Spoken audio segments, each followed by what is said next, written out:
ಶುಭೋದಯ ಗೆಳೆಯರೇ ಮತ್ತು ಗುರುಗಳೇ. ನನ್ನ ಹೆಸರು ನೇತ್ರ ಮಾಳಶೆಟ್ಟಿ. ನಾನು 2ನೇ ತರಗತಿ ಎ ವಿಭಾಗದಲ್ಲಿ ಓದ್ತಾ ಇದ್ದೀನಿ. ಇವತ್ತು ಒತ್ತಕ್ಷರದ ಬಗ್ಗೆ ತಿಳ್ಕೊಳ್ಳೋಣ ಬನ್ನಿ. ಒತ್ತಕ್ಷರದಲ್ಲಿ 2 ವಿಧ: ಸಜಾತಿಯ ಒತ್ತಕ್ಷರ ಮತ್ತು ವಿಜಾತಿಯ ಒತ್ತಕ್ಷರ. ಈಗ ಸಜಾತಿಯ ಒತ್ತಕ್ಷರದ ಬಗ್ಗೆ ಒಂದು ವ್ಯಂಜನಕ್ಕೆ ಅದೇ ವ್ಯಂಜನ ಒತ್ತಕ್ಷರವಾಗಿ ಬಂದರೆ ಅದನ್ನು ಸಜಾತಿಯ ಒತ್ತಕ್ಷರ ಎಂದು ಕರೆಯುತ್ತಾರೆ. ಉದಾಹರಣೆ: ಕಾಗೆ ಕಾವತ್ತು, ಖಾಗೆ ಖಾವತ್ತು, ಗಾಗೆ ಗಾವತ್ತು. ಇದೇ ತರ ಒಂದು ವ್ಯಂಜನಕ್ಕೆ ಅದೇ ವ್ಯಂಜನ ಒತ್ತಕ್ಷರವಾಗಿ ಬಂದರೆ ಅದನ್ನು ಸಜಾತಿಯ ಒತ್ತಕ್ಷರ ಎಂದು ಕರೆಯುತ್ತಾರೆ. ಉದಾಹರಣೆ ಪದಗಳು: ಅಕ್ಕ, ಅಪ್ಪ, ಅಜ್ಜಿ, ಅಣ್ಣ. ಈಗ ವಿಜಾತಿಯ ಒತ್ತಕ್ಷರದ ಬಗ್ಗೆ ತಿಳ್ಕೊಳ್ಳೋಣ.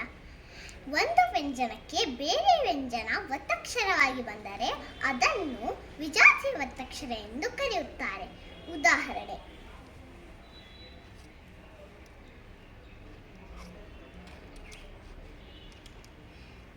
ಕಾಗೆ ತಾ ಒತ್ತಕ್ಷರವಾಗಿ ಬಂದರೆ ಅದನ್ನು ತ ಅಂತ ಕರೀತಾರೆ.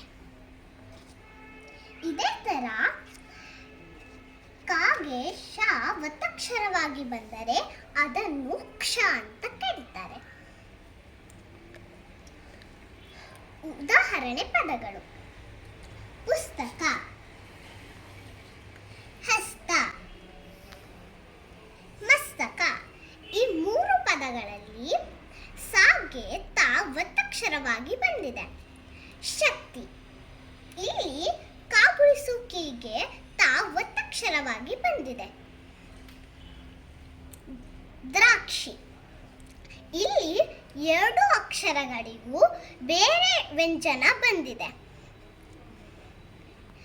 ನಮಸ್ಕಾರ, ಇಲ್ಲಿ ಸಾ ಕಿಳಿ ಸಾಗೆ ಕ ಒತ್ತಕ್ಷರವಾಗಿ ಬಂದಿದೆ. 4, ಇಲ್ಲಿ ಲಾಕೊಂಬುಲುಗೆ ಕ ಒತ್ತಕ್ಷರವಾಗಿ ಬಂದಿದೆ. ವಜ್ರ, ಇಲ್ಲಿ ಜಾಗೆ ರ ಒತ್ತಕ್ಷರವಾಗಿ ಬಂದಿದೆ.